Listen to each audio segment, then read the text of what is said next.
자, 들어가겠습니다, 여러분들. 27강 가도록 하죠. 자, 여기서 이제 뭘 여러분한테 얘기하냐면, 위험과 수익이 측정해요. 그래서 부동산 투자에, 자, 수익과 위험의 측정이라고 봐봐요. 수익과 위험의 측정.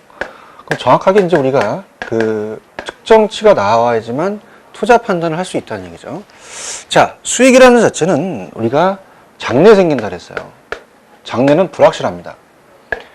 그럼 불확실성이라는 위험이 따르겠죠. 그 다음에 장래는 기대값이라는 게 있어요. 거기 나와 있는 기대치가 있듯이. 그럼 기대치가 지금 우리가 실현된 값하고 많이 벗어납니다. 그죠? 변동 가능성을 위험이라고 하고요.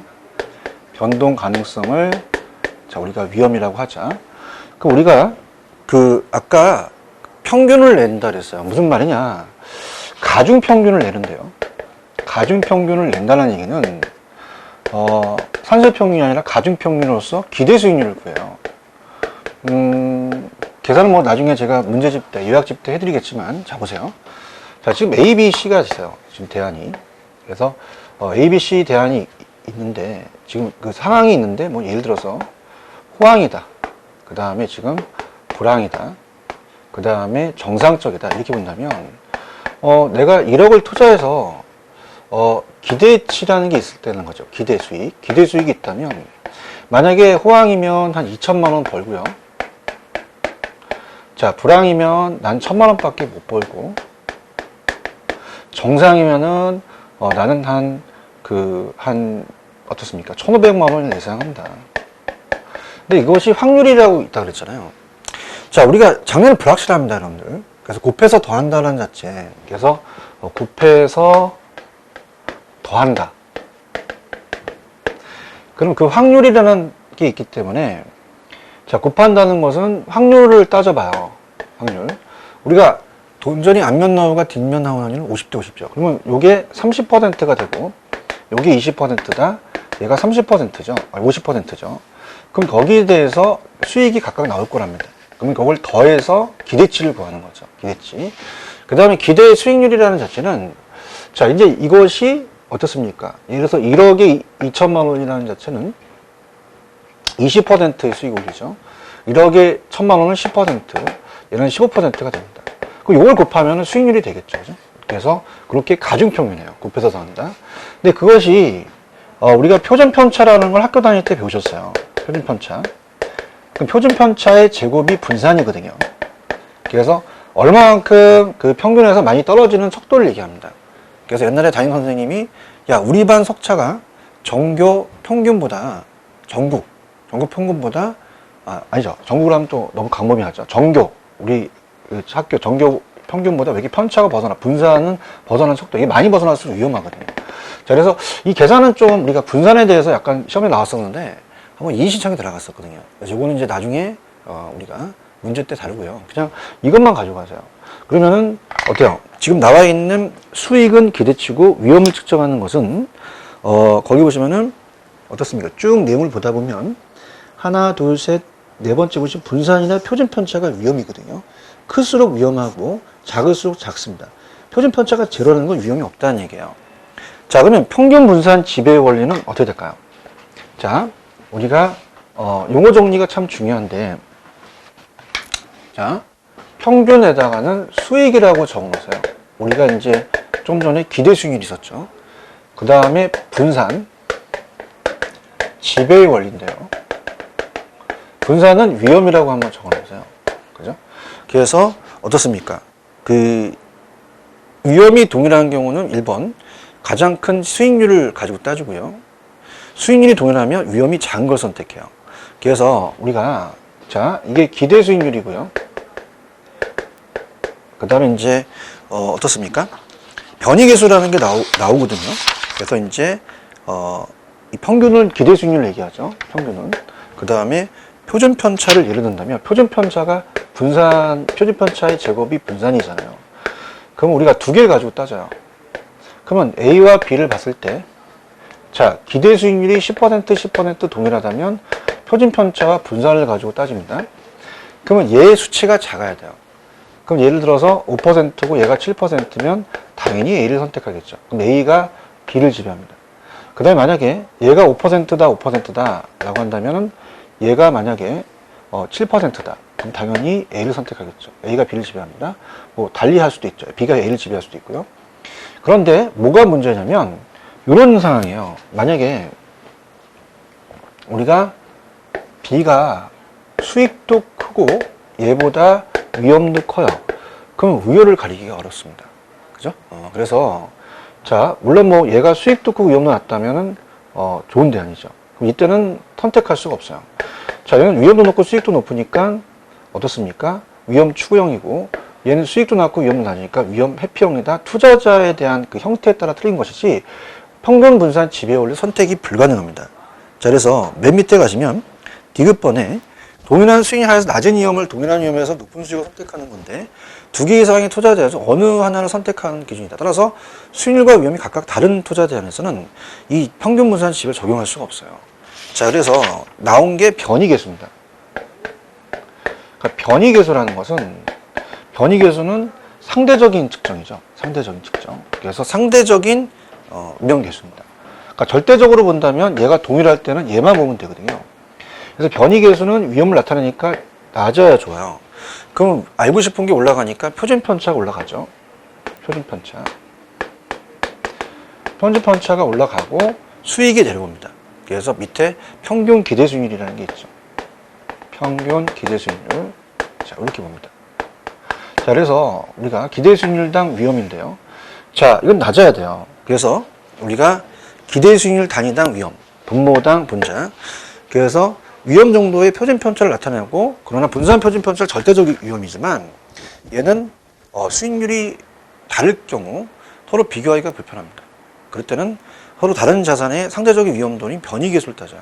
이 계수가 작을수록 우리가 좋습니다. 그래서 상대 위험 계수다. 그 다음에 이제 민감도 분석이라는 자체는 아까 우리가 위험의 통제라는 게 있었잖아요. 그래서 이건 위험의 통제라고 한번 적어보세요. 위험의 통제. 그래서 민감도 분석이라는 것은 감응도 분석이라고도 하고요. 감응도 분석이다.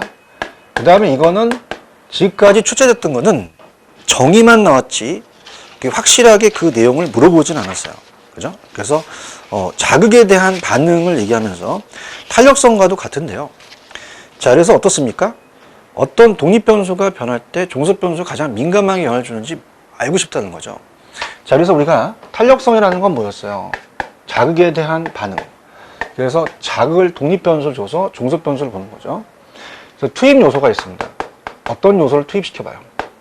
투입 요소가 봐서 우리가 어떻습니까? 위험 요소가 투입 요소예요. 거기에 대한 산출 결과를 본 거죠. 산출 결과를 봐서 수익률의 변동을 봅니다. 수익률의 변동. 그러니까 수익이 올라갔다 내려갔다는 걸 판단하는 것이 아니라 내려갔다면 또는 올라갔다면 그 변동이 얼마나 크냐는 거죠. 자극에 대한 반응이죠.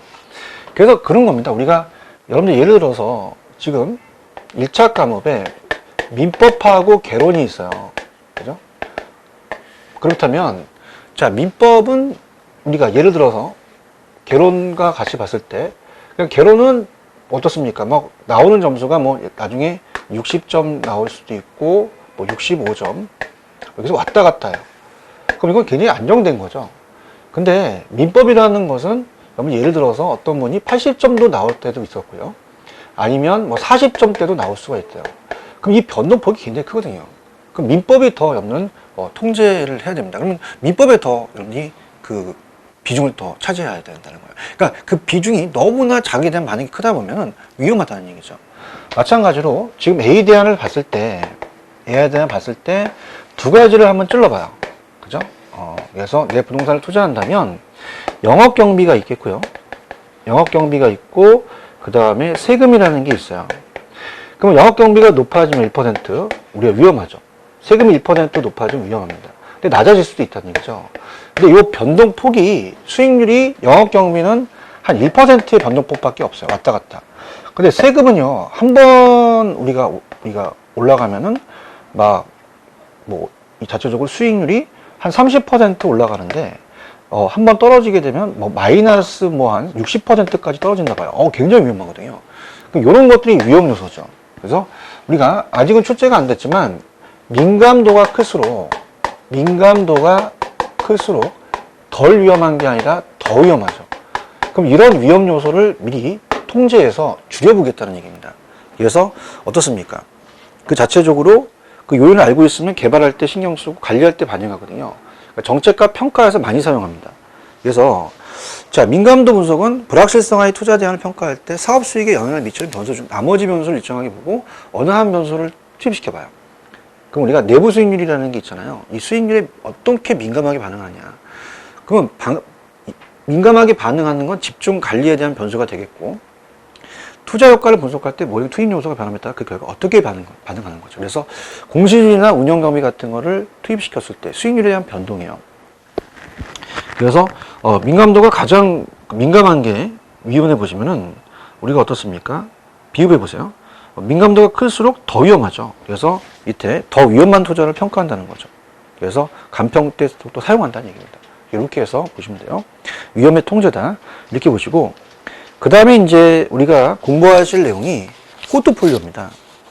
자, 포트폴리오에 대해서 253페이지에 보시면 뭐 수익률이라는 개념이 있어요. 기대 수익률. 그래서 이거는 그냥 나중에 또 우리 기대 수익률이라는 건 곱해서 더하잖아요. 그래서 이거는 그냥 제가 이렇게 한번 예를 들어볼게요. 계산은 뭐 여러분들이 이제 좀 해보시고요. 그냥 예만 들어보면. 자, 우리가 만약에 A, B 대안이 있어요. 100억을 갖고 있습니다. 그럼 집중 투자하지 말고 분산 투자하거든요. 그럼 여기다가 50억하고 여기다가 50억을 투자했어요. 그럼 50%씩 50%씩 가중치가 있다는 얘기죠. 가중치. 그래서 이렇게 해서 이제 우리가 투자합니다. 그죠? 그러면 우리가 반반씩 투자한 거잖아요. 그럼 수익률이 났을 때 우리가 만약에 10% 났다. 자, 얘는 만약에 8% 났다. 자, 이건 0.5잖아. 계산하면. 가중평균에서 곱해서 더한다 그랬죠. 그죠? 그러면 10%에 대한 반은 얼마예요? 자, 우리가 5가 되겠고요. 8% 반은 4가 되겠죠. 그러면 9%가 기대 수익률이 되는 거예요. 그래서 우리가 수익률은 이 자체적으로 수익률을 이해하셨고, 포트폴리오의 기대 수익률은 거기에 대한 각 자산의 구성 비율이 있습니다. 가중치가. 가중평균에서 구한다. 그렇게만 보시면 돼요. 근데 포트폴리오에 대한 위험이라는 자체가, 자, 우리가 이 포트폴리오는 이 부동산에서 발전된 게 아니라 주식시장에서 따왔거든요. 그래서 우리가 주식시장에서 따왔기 때문에 포트폴리오 위험이 체계적 위험과 비체계적 위험이라는 게 있습니다. 자, 그래서 그 두 가지를 이제 우리가 본다면, 자, 포트폴리오는 별표를 3개 쳐놓으세요. 출제 빈도도 높습니다. 그래서 포트폴리오 이론으로 가볼게요. 자, 포트폴리오 이론은, 자, 우리가 주식에서 따왔어요. 주식시장이 갑돌이가 만약에 10억이 있다. 그럼 A, B, C, D 자산에 집중 투자하는 게 아니라 분산 투자하거든요. 왜냐하면 여기는 딸 수도 있지만 잃을 수도 있거든요. 그러면 여기다가 투자해서, 자, 분산 투자해서 잃은 거를 커버할 수 있고요. 여기서 딴 거를 잃은 거를 커버할 수가 있다는 얘기죠. 자, 그래서 우리가 집중 투자가 아니라, 집중하면 안 돼요. 집중 투자가 아니라 분산 투자입니다. 분산. 그래서 분산 효과를 크게 한다. 그거는 어떻게 해야 되니? 그래서 이제 번호를 매기게 되는 거죠. 자, 그러면 첫 번째는 구성 자산수를 많이 할수록 좋아요. 구성 자산수를 많이 할수록 더 포트폴리오 효과가 있습니다. 자, 예를 들어서 우리가 만약에 여름철에 여행을 떠나요. 그래서 재밌게 100만 원짜리 수표를 한 장을 갖다가 숨겨놓습니다. 그러면 수표를, 그럼 도둑놈들은 시간적 제약이 있어요. 4시에 출근해서 6시에 퇴근하죠. 그러면 시간적 제약하에서 빨리 훔쳐야 되니까 이걸 나눠. 그러면 10만 원짜리 10장 나누면 훔쳐가기가 좀 어떻습니까? 어렵죠. 그럼 만 원짜리로 100만 원을 깔아놔. 그럼 100장을 깔아놔. 그래서 한 2만 원 훔쳐가고, 더러운 놈 그러겠죠. 그럼 구성자산수가 많을수록 분산 효과가 더 크다는 얘기예요. 근데 제일 시험에 잘 나오는 게 체계적과 비체계적입니다. 앞쪽에서 제가 요구 수익률이라서 반영되는 건 체계적이라고 그랬어요. 피할 수 없는. 자, 그러면은, 자, 보세요. 자, 지금 여러분들이 보시면 비체계적 위험을 줄여요. 비체계적 위험. 체계적 위험을 줄이는 게 아닙니다. 비체계적 위험을 포트폴리오는 줄입니다. 무슨 말이냐. 자, 들어보시면, 자, 우리가 주식을 하는 분들은 아시겠지만 시장 상황에 따라서 전체 경제 상황이 안 좋아져요. 인플레이션이 심한다든지 IMF가 터졌다든지 이자리 갑자기 올라갔다든지 그런 건 피할 수 없거든요. 그럼 피할 수 없다는 자체는 모든 자산에서 오는 위험입니다. 자, 이걸 체계적 위험이라고 그래요. 체계적. 근데 만약에 뭐 요즘 조류독감 난리죠. 그럼 조류독감에서 걸려서 주식회사 할인에 당 만드는 데 투자했다? 그러면 얘는 주가가 떨어지지만 난 분산 투자를 해서 돼지고기, 소고기 만드는 데 투자했다? 그럼 이거는 땄어요. 그럼 이런 걸 커버했죠. 그럼 이거는 우리가 개별 자산에 옵니다. 자, 이거는 피할 수 있는 위험이기 때문에 체계적이 아니라 비체계적 위험이에요. 그럼 줄인다는 것은 비체계적 위험을 줄이는 거지 체계적 위험을 줄이는 게 아니거든요. 자, 그러면은 위험이 조금 어렵더라도 자, 이걸 이제 제가 앞쪽에서 배웠던 요구 수익률과 같이 연결시켜서 한번 볼게요. 자, 이렇게 봅니다. 자, 우리가 이 총위험이라는 자체, 우리가 그림도 있지만, 총위험은, 자, 체계적은 그냥 비체계적은 비할게요. 체계적과 비체계적 위험이라는 게 있어요. 그럼 체계적은 모든 자산이 옵니다. 그래서 그냥 체계적, 비체계적. 자, 그래서, 어떻습니까? 이 자체적으로 모든 자산에 오는 것은 피할 수가 없어요. 근데 하나의 개별 자산에 투자했다? 그럼 피할 수 있는 거죠.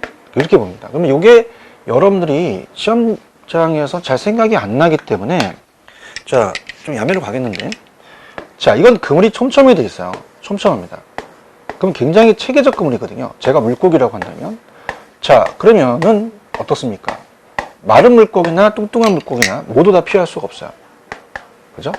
근데 이 비체계적은 이 그물이 듬성듬성 되어 있습니다. 비체계적이요. 그럼 어떻습니까? 마른 물고기 같은 거 저같이 좀 마르면 사람은 샥 피하겠죠? 그럼 이거는 피할 수가 있다는 얘기예요. 그죠? 그럼 우리가 이건 봐봐. 포트폴리오에서 제거가 가능한 위험은 어떤 걸까요? 제거가 가능한 위험은 체계적은 못 제거시켜요. 그래서 비체계적을 자, 따라보세요. 비계 제거. 체계 제거는 안 돼. 그래서 옆구리 딱 만져보세요. 비계가 쌓이죠. 그럼 제거시켜야겠죠. 그래서 비계 제거 이렇게 해서 우리 맞추시면 포트폴리오는 무조건 비계 제거가 나옵니다. 자, 그러면은 자, 이렇게 해서 본다면 앞쪽에서 조금 여러분들이 요구 수익률이라는 게 있었어요. 복습을 한다면 자, 요구 수익률에서 우리가 무위험률 플러스 위험 할증률이라는 게 있었습니다. 그러면 아까 위험 회피 0이라는 것은 자, 어떻습니까? 위험을 피할 수 없는 위험을 감수했죠. 그렇다면은 피할 수 없는 게 체계적이에요. 그럼 이게 높으면 이게 높기 때문에 위험과 수익의 비례 관계는 체계적과 비례죠. 그래서 요구 수익률이 나오면 체계적 찍고 포트폴리오 나오면 비체계적 찍습니다. 이렇게 가집니다. 비체계적 위험을 줄이는 거예요.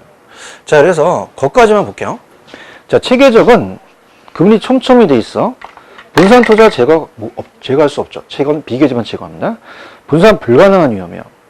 자, 그래서 전체적인 움직임이 불확실하기 때문에 뭐 전쟁, 인플레이션, 이자 같은 거는 전체적인 시장을 피할 수가 없습니다. 자, 그러면 넘기시면은 비계를 제거시키죠. 자, 그래서 어떻습니까? 비체계적 위험은 제거가 가능해요. 얘는 제거할 수 있다. 비계 제거, 분산 가능하다. 그래서 어떻습니까? 시장 전반의 움직임과는 무관한 기업의 고유 요인에 발생하는 위험이다. 자, 그래서 이거는 뭐 노사 문제나 매출액 변동은 그 하나의 자산이잖아요. 그래서 포트폴리오를 구성한 자산수는 수가 많을수록 비체계적 위험을 줄이는 거죠. 그 두 가지 위험이 있어요. 체계적과 비체계적인데 비체계적은 체계적을 빼면 총위험에서 체계적을 빼면 비체계적이겠죠. 그럼 우리가 비계를 제거시킨다고 해서 총위험을 절대 못 제거시킵니다. 왜? 체계적은 피할 수가 없으니까. 자, 그래프가 아직까지 출제가 되지 않았었는데요. 자, 그래프를 이제 보시면 자, 이게 이제 포트폴리오의 위험입니다. 자, 이게 구성 자산수라고 한다면 자, 보세요. 자, 우리가 밑에가 체계적 위험이라는 것은 자, 이거는 피할 수가 없단 말이야. 그럼 체계적은 그대로 가요. 안 줄어. 근데 비체계적 위험은 줄일 수 있잖아. 그럼 전체가 총위험이거든요. 그 위에는 비체계적이고 밑에는 체계적이다도 가로쳐서 나올 수도 있죠. 네, 그렇게 보시면 돼요. 그 다음에 이제 자산삼분법이라는 자체는 자, 어떻습니까? 요거는 우리가 그냥 한 번 정도 나온 적은 있었어요. 그래서 자산관리 3분법, 자산 3분법이라는 것은, 자, 우리가 밑에 가시면은 부동산, 주식, 예금이라는 게 있어요. 그러면 투자에 대해서 안정성은 내가 투자하면 원금을 회수해야 돼. 그게 안정성이에요. 그 다음에 수익성이 나와야 되고요. 그 다음에 돈으로 바꿀 수 있는 황금성입니다. 자, 그러면은 여러분들 얘도 포트폴리오의 일종이라고 볼 수 있어요. 왜냐하면 자, 유리는 동그라미, 분리는 X거든요. 그럼 주식은 어떻게 돼요? 회수할 수 없었죠. 없을 수 있죠. 완전히 그 주식이 깡통 조각이, 깡통 이제 휴지가 될 수 있죠. 그래서 아예 분리하고, 예금은 안정성이 있어요. 근데 다른 거는 주식이 더 많다. 예금은 높다고, 황금성은 높습니다. 근데 부동산은 황금성이 낮다는 게 단점이죠. 그 다음에 안정성은 땅이 영속성이 있기 때문에 얼마든지 여러분들이 1억 주고 BMW 산 거와 20년의 가치는 토지가 높습니다. 안정성에 수익성이 있어요. 아니, 안정성이 있죠. 수익성도 땅이 부정성 때문에 제한되어 있기 때문에 희소성이 있기 때문에 수요자 경쟁은 땅값이 올라갑니다. 수익성은 있는데 황금성은 낮다.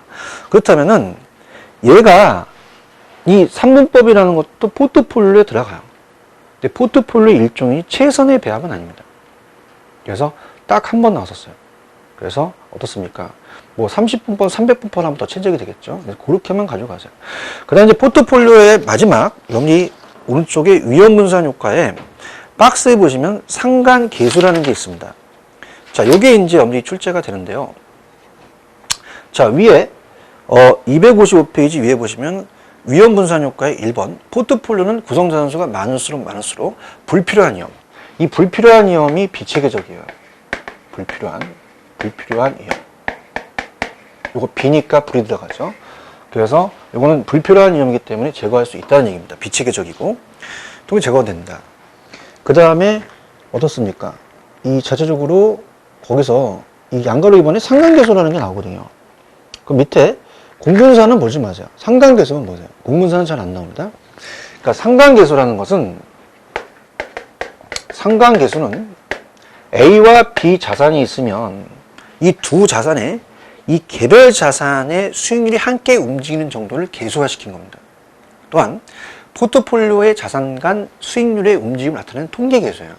그래서 얘가 수익이 비슷할 수 있고요. 반대 방향일 수도 있다는 얘기죠. 그럼 어떤 게 효과가 있느냐? 자, 어떻습니까? 그죠?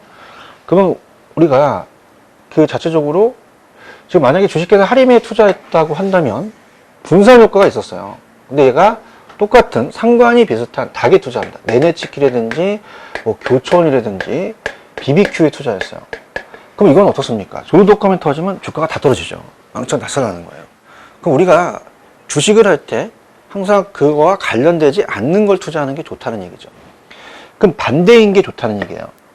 그래서 대학교 교과서에 자, 우산과 우비는 비가 아니면 많이 팔립니다. 비가 안 오면 작살나는 거죠. 근데 우산과 집시는 반대이기 때문에 비가 많이 오면 우산이 많이 팔리고 집시는 안 팔릴 수도 있죠. 그럼 상관계수라는 것은 상관이 적어야 돼요. 그래서 우리가 상관계수는 낮아야 됩니다. 그래서 여러분들 요즘 뭐 굉장히 뭐 국가가 시끄럽죠. 최씨 아줌마 때문에. 최씨 아줌마의 사건에 검찰이 와서 상관이 있으세요? 그럼 없어요. 이렇게 하셔야 돼요. 그럼 상관이 낮아졌죠. 그럼 상관계수는 마이너스 1, 0, 플러스 1까지 있다는 겁니다. 자, 그러면은, 자, 만약에 수익률이 반대 방향이 좋죠. 플러스가 아니라 마이너스가 좋아요. 그죠? 반대 방향이. 반대 방향이 위험을 줄여요. 도둑놈이 2명이 도망가는데 경찰이 쫓아왔어. 그럼 양갈래길이 있으면 한쪽으로 쏠려가는 게 아니라 양갈래길로 가면 어머 우리가 위험을 줄입니다. 그러면 우리가 마이너스로서 좋단 말이야. 그럼 수익률이 10%고 10%면 완전히 수익이 동일하면서 같은 방향은 플러스 1이에요. 자, 이거는 우리가 자, 비체계적을 비계입니다. 비체계적 위험을 제거가 불가능합니다. 그러면 플러스 1이면 절대 안 돼요. 근데 플러스 0.9는 가능합니다. 플러스 1이 아니니까. 영도 분산 효과가 있어요. 마이너스 효과가 있겠죠. 자, 이거는 완전히 반대예요. 10%. 그럼 마이너스 1일 때는 자, 비계 제거, 비체계적 위험을 완전히 제거시킵니다. 그래서 마이너스 1이 좋다. 그래서 읽어볼까요? 두 개 부동산에 분산 투자할 경우 각 부동산의 수익률이 서로 반대 방향인 것이 포트폴리오 구성하는 게 좋다는 얘기죠. 그래서 우리가 상호간에 공분상도 있지만은 상하게 완전히 상관계수가 마이너스일 때, 음일 때가 좋아요. 그럼 분산 투자에서 위험도는 완전히 제거되기 때문에 마이너스일 때는 분산효과가 커집니다. 수익률이 동일한 방향으로 변동하는 개별 자산의 포트폴리오를 구성하게 되면 개별 자산 간의 상호간의 공분산이나 상관관계를 완전히 플러스일 때는 전혀 제거가 안 된다는 거죠. 작아집니다. 자, 그럼 포트폴리오 관리로 이제 마무리하겠습니다. 자, 맨 밑에 가시면은 자, 포트폴리오에 대한 이 부동산에 있어서 지역적 분산되기 때문에 다양한 포트폴리오를 구성할 수 있다. 자, 일단은 여러분들이 257페이지 보시면은 부동산 포트폴리오의 한계라는 게 있어요. 자, 여러분 보세요. 만약에 지금 주식에서 따온 겁니다. 그럼 주식은 어때요? 자체적으로 가장 키포인트는 양가로 5번입니다. 주식은 단기 무형이에요. 단기에 넣었다 뺐다 할 수 있죠. 그래서 황금성이 높습니다. 근데 우리 부동산은 단기에 현금화 시킬 수 어렵고요. 장기적인 모델이에요. 부동산 투자에 적용하기가 어렵고요. 자, 부동산은 불안전하기 때문에 개별적인 부동산 가격이 다 수익이 다릅니다. 수익률 계량이 또 어렵고 세율도 달라요. 절세 효과도 다르고 그다음에 평균적 수익률을 산정하기 또 어렵고 분할하기가 어렵죠. 그런데 아까 255페이지 맨 밑에 하단에 보시면은 자, 우리가 상관이 적어야 되거든요. 그럼 부동산은 반대 방향인 효과가 있다는 것이 지역별 포트폴리오가 가능합니다. 지역별. 왜냐하면 자, 우리 부동성 때문에 지역마다 다르죠. 그렇기 때문에 효과가 있어요. 그다음에 용도별 포트폴리오가 가능합니다. 용도별. 그래서 용도의 다양성 때문에 자, 우리가 주거용과 상공업용은 반대로 움직인다 그랬죠. 경기 변동에서. 그래서 효과가 있다. 포트폴리오 구성할 수도 있다라고 보고요. 그 다음에 넘어가서 이제 조금 더 우리가 한다면 256페이지 가셔서 분산 효과란 위험을 감소시키는 포트폴리오 효과를 의미하므로 상관계수가 작아야 돼요. 분산 효과가 큽니다. 그래서 어떻습니까? 이 수익률이 개별적이어서 서로 연관이 적어야 돼요. 분산 효과가 크겠죠. 그럼 마이너스 1, 플러스 1까지 있는데 1에 가까울수록 분산 효과는 적어져요. 마이너스 1대가 분산 효과가 커지죠. 그럼 3번 포트폴리오 자산수가 많을수록 비체계적 위험을 감소할 테고 서로 자산의 예상 수익률이 분포가 양상이 달라야 됩니다. 서로 상쇄되기 때문에 통계적으로 편차가 적어진다는 거죠. 위험을 줄인다는 겁니다. 그 다음에 최적 포트폴리오라고 있는데요. 최적 포트폴리오를 가기 전에 자, 우리가 먼저 제가 효율적 전선을 먼저 강의해 보겠습니다. 그래서 오른쪽에 그 EF선이 효율적 전선인데요. 자, 효율적 전선이라는 게 만들어진 이유, 그 다음에 이제 효율적 전선이 이번 시험 문제 이 시험 문제 나왔었거든요. 포트폴리오와 같이. 그래서 우리가 효율적 프론티어라고 하는데, 자, 한번 가보죠. 자, 우리가 이제는 최적 포트폴리오만 잡으시면 됩니다. 그래서 이 내용들은 이제 잡고 우리가 반복 학습하시면서 포트폴리오 이론을 꼭 정리하십시오. 출제됩니다. 자, 그렇다고 한다면 자, 우리가 최적 포트폴리오를 가기 전에 우리가 효율적 전선이라는 걸 한번 말씀드려 볼게요. 자, 우리가 앞쪽에서 평균 분산 결정법을 배우셨습니다. 자, 그러면 우리 시험 문제, 기출 문제, 자, 서 있는 축은 Y축입니다. Y. 누워 있는 게 X축이죠. 자, 그러면 서 있는 자체가 우리가 기대 수익률이라고 되어 있을 거예요. 기대 수익률. 그래서 우리가 기대가 생략됐고 수익률이죠. 그래서 아까 기대 수익률은 가중평균 했어요. 평균이라는 개념을 쓰고요. 그 다음에 맨 밑에 위험이 있습니다. 위험. 자, 위험이라는 자체는 분산이라는 얘기를 쓰죠. 그래서 평균 분산 지배 원리를 기억하실 겁니다. 자, 그럼 우리가 여러분들은 수익률은 많이 나올수록 좋아요. 10, 20, 30, 40. 위험은 적을수록 좋죠. 10, 20, 30, 40. 자, 그럼 구성 항목수를 많이 할수록 좋아요. 많이 할수록 좋다고 얘기했습니다. 근데 우리가 여러분들 베스킨 라빈스라는 아이스크림 가게 가시면요. 매장에 있는 걸 다 먹으면 배탈 나죠. 그래서 골라 먹어야 돼요. 아주 좋은 것들만.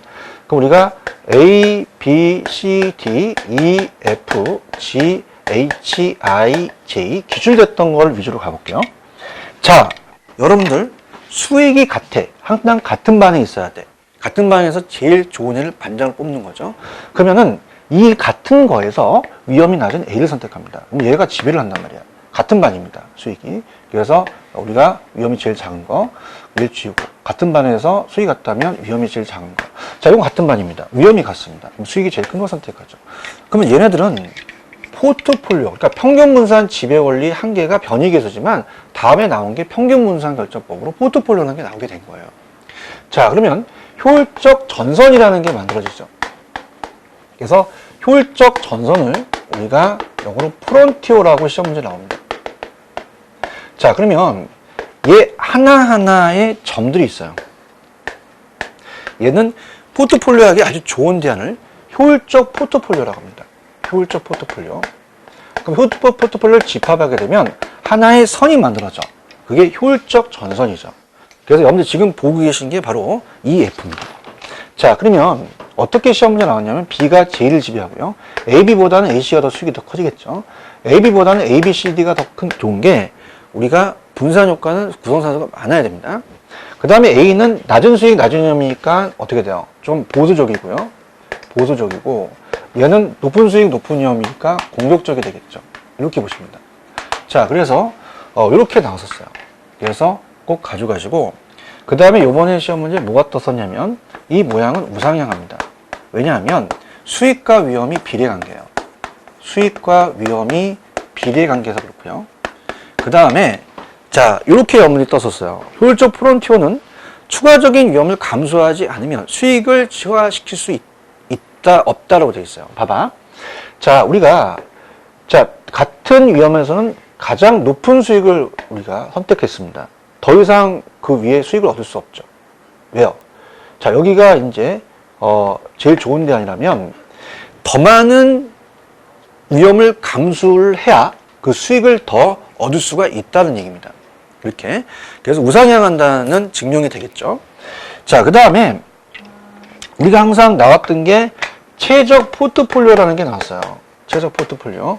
자, 그래서 지금 요게 요렇게 EF가 우상향하는 곡선이 되죠. 요게 효율적 전선이에요. 효율적 전선. 자, 일단 우리가 그 효율적 전선부터 가볼게요. 1번. 최적 포트로 투자자 입장에서 수익률이 극대화되고 위험이 극소화되는 투자 조합을 의미한다. 그러면 포트폴리오 숫자는 얼마든지 구성할 수 있는데 우수한 포트폴리오 중에서 일정한 위험에서는 기대율 최대로 하는 투자. 같은 말은 제일 좋은 거죠. 일정한 기대 수익에서는 위험을 최소로 하는 투자 조합을 효율적 포트폴리오라고 얘기하죠. 그래서 좀 전에 평균 분산 결정법에 따라서 선택된 포트폴리오예요. 그래서 이런 것들 연결한 전선이 효율적 전선이 됩니다. 그러면 2번 우상향하겠죠, 당연히. 동일한 위험에서는 투자는 보다 더 높은 수익을 얻을 수 없어요. 더 높은 수익을 얻기 위해서는 투자는 더 많은 위험을 감수해야 되거든요. 그러니까 효율적 전선 EF에서 우리가 어떻습니까? 동일한 위험에서 최고의 수익을 나타내는 포트폴리오 연결한 거죠. 근데 투자자의 위험에 대한 그 개인의 위험 회피의 정도에 따라서 어떻습니까? 그 투자자에 대한 자산의 수익률 극대화할 수 있는 투자자의 태도가 무차별 곡선이거든요. 그 무차별 곡선과 우리가 시험 문제 계속적으로 나왔던 게 이 효율적 전선이 만나긴 만나는데 접하는 점입니다. 접점이에요. 접점. 교차점 하면 안 돼요. 교차점. 자, 무슨 말이냐. 이 무차별 곡선은 차별이 없는 곡선이거든요. 그래서 보통 우리가 지금 보통 얘기한다면 위험 회피형 투자자를 얘기합니다. 그래서 위험 회피형은 이렇게 아래로 볼록해요. 아래로. 그래서 아래로 볼록해서 딱 접해야지만 최적입니다. 교차하면 안 돼요. 이렇게 되게 완만한 게 있거든요. 그럼 우리가 교차점이 아니라 접하는 점인데, 자, 요게 우리가 위험 회피형을 얘기합니다. 자, 위험 회피형은 자, 이렇게 해서 아래로 볼록하거든요. 여기가 위험이니까 수익이 있어요. 위험에 등을 돌리고 수익에 입을 벌리죠. 근데 만약에 위로 볼록한다는 것은 위험 추구형이거든요. 그죠? 그래서 여기 요 위험 회피형을 얘기를 해요. 그러면 요게 아래로 볼록하기 때문에 자, 위험 쪽에서 우리가 혓바닥을 내밀죠. 말롱말롱. 그래서 우리가 아래로 볼록하고 위험에 등을 돌리고 수익에 입을 벌리는 거죠. 이쪽으로 갈수록 효용이 커집니다. 그런데 자, 이것이 교차점 하면 두 점이 생기니까 접하는 점에서 이루어진다가 우리가 시험 문제예요. 근데 이제 우리가 최근에 시험 문제 나왔었는데요. 자, 얘가 우리가 보통 이렇게 가도 됩니다. 이쪽은 원점에서 가까우니까 낮은 수익 낮은 의미고 원점에서 머니까 높은 수익 높은 의미면서 이쪽은 보수적, 이쪽은 공격적이거든요. 자, 그렇다면은 여기가 수익이 여기가 어떻습니까? 기울게 더 가파라요. 그러면은 자, 이거는요, 우리 요구 수익률에서도 이제 얘기가 되는데 앞쪽에서 왜 요구 수익률 선이 있었잖아요. 그래서 좀 앞에서 이제 제가 교재로 가시면은 248페이지로 가볼까요? 248페이지로 가시면은 거기에 그 요구 수익률 선이 있어요. 그죠? 그래서 어떻습니까? 자체적으로 그 해피도에 따라서 기울기가 다르거든요. 자, 그러면 이건 우리가 그 요구 수익률이라고 한다면, 자, 248. 자, 그러면은 이건 밑에는 무위험률이에요. 무위험률이 2%다. 똑같은데 여기에 대한 어떻습니까? 이렇게 이제 곡선을 그려볼게요. 할증률이 틀리는 거죠. 위험 할증률이. 그래서 2%를 원할 수 있고 3%를 원해서 7%를 원할 수 있어. 그러면 A가 더 할증률이 더 큽니다. 그래서 똑같은 위험에서 더 많은 수익률을 요구해요. 그럼 마찬가지로 A가 보수적이거든요. 그러면 얘도 똑같은 상황에서 더 기울기가 크기 때문에 더 많은 수익률을 요구한다는 건 오히려 해피도가 커요. 보수적입니다. 위험도가. 그 다음에 얘는 조금 완만하니까 공격적이죠. 그래서 재밌게 간다면 우리가 만약에 여러분들 운전대를 잡고 초보 운전 시절에는 운전대를 가까이 잡아요. 기울기가 가파르죠. 근데 조금 한 2년, 2, 3년 타면 좀 운전대를 이렇게 타거든요. 공격적이죠. 자, 이렇게. 그래서 자, 우리가 지금 3번만 하면 되죠. 최적 포트폴리오의 선택, 각 개인의 해피의 정도에 따라 달려진다. 그러면 그 수익률이 극대화할 수 있는 무차별 곡선과 효율적 전선이 교차점이 아니라 접점입니다. 오타났죠. 접점에서. 접점도 맞고 접하는 점도 맞아요. 교차점 하면 안 돼요. 따라서 아래 그림과 같이 지금 오른쪽에 보시면은 IA하고 IB가 무차별 곡선인데, 자, 위험에 적극 회피하는 아래로 볼록한 우상형이 위험 회피예요. 그럼 기울게 가파는 위험 회피형에 대한 무차별 곡선이 있고 완만한 IB가 있어요. 그래서 이 자체적으로 우리가 어떻습니까? 접하는 점인데 얘는 보수적이다, 얘는 공격적이다 놓으시기 바랍니다. 됐습니다. 포트폴리오까지 우리가 좀 하고 좀 쉬었다가 들어가도록 하죠. 좀 쉬다 가시죠.